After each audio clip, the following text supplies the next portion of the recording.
Hello! In this video we are going to continue with matrices. The idea is the following. We are going to define or we are going to work with the addition of matrices. Then we will see how to multiply a scalar times a matrix, and then we will see how to multiply two matrices. Okay, the operations that we are going to need are just operations with real numbers that should be easy. Okay.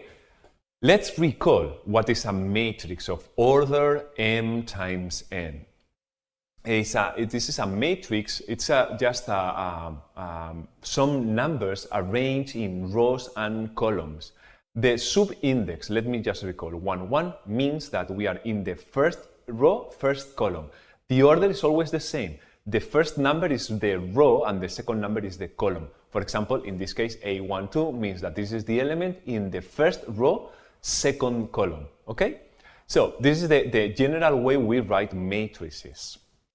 Examples. Okay, here you have two matrices. This matrix has 3 rows, 4 columns. This is a square matrix. We say that a matrix is a square when it has the same rows and columns. Okay, in this case it's 3 rows, 3 columns, square matrix. Okay, how do we add two matrices? Okay, the first thing you need to know is that we can only add matrices if they are of the same order. Okay? If I have a square matrix, 2 rows, 2 columns, I can only add a matrix that has 2 rows, 2 columns. Like in the example, I have a matrix that has 2 rows, 3 columns. I can only add a matrix that is the same shape, same size. Okay? 2 rows, 3 columns. And how do we do that? Very easy. Sorry, I was just talking about this. The idea is that we are going to add term by term. Okay? So 2 added is, I need to calculate the 2 plus 7, 9. Negative 4 plus 1, negative 3. 5 plus negative 2, 3 positive. 3 plus 3 is 6.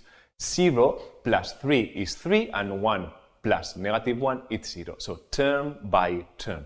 Nothing difficult, okay? So it's very easy to add matrices. How do we multiply a matrix by a scalar? A scalar is a number, okay? The idea is the same, term by term. The idea is that if you are going to multiply a number times a matrix, I'm going to multiply all the elements inside by this same number. Let me give you an example. Imagine that we have the same matrix from the beginning. 2, negative 4, 5, 3, 0, 1. Okay, and we multiply by 6. Then I'm going to multiply by 6 each of the elements of the matrix. 6 times 2 is 12, 6 times negative 4 is negative 24, 6 times 5 is 30, 6 times 3 is 18, 6 times 0 is 0, and 6 times 1 is 6. Okay, so it's piece of cake. Come on. Let's start with the most complicated operation with matrices. It's the product of two matrices. The key point is going to, okay, we need to find out when we can multiply and how are we going to multiply. The key point of these products are that we multiply rows times columns. And we are going to do it like if it was a scalar product. Okay, maybe I'm just talking with many strange words, but this is not difficult at all. The idea is that we're going to multiply rows times columns. And how are we going to do that? The first element of the row times the first element of the column. The second element of the row times the second element of the column.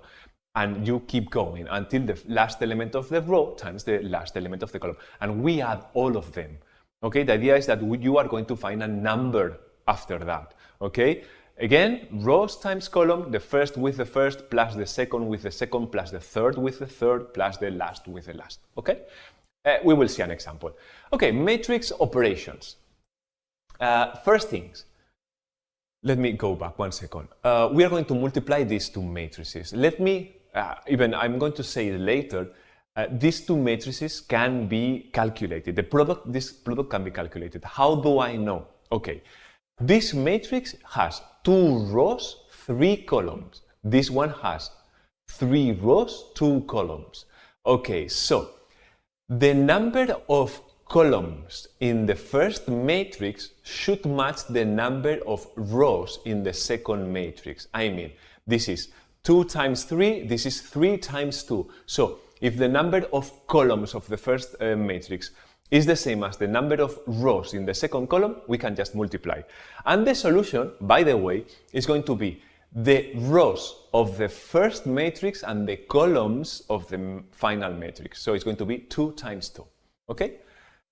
How do we do that? Let's see. We multiply row times column, as you can see.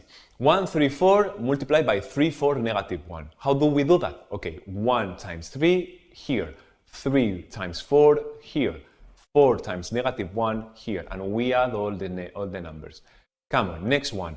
The first row times the second column. 1 times 1 here, 3 times 2 here, 4 times 3 here. Okay? Then we just finished with the first row. We multiply the first row times the 2 columns on the second matrix. We are going to start with the second row. Minus 5 to 6 multiplied by 3, 4, negative 1. Rows times columns again.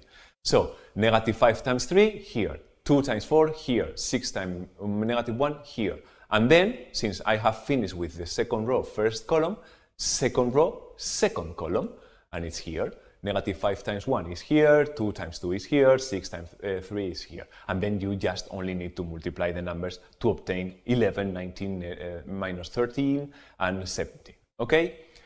Here, let me recall again when we can calculate matrices.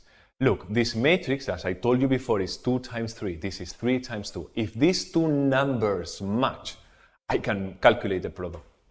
And the final solution is going to depend on this value and this value. So the final product is square matrix, 2 rows, 2 columns, and I can know from here and here, okay?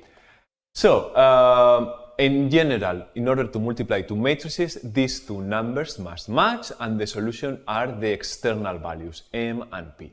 Okay? So, again, after the product, I want to recall that we are going to multiply rows times columns again. Okay? This is the key point of the product. Properties. Okay. BIT. Very important thing. The product of matrices has the associative property. That means that if I'm going to multiply 3 matrices, A, B, C, I can start multiplying the 2 I want. For example, in here I will start multiplying B, C, and the result will be multiplied by A. Okay, in the same order. Or I can just start multiplying A, B, and the solution I multiply the matrix C on the right. Sorry.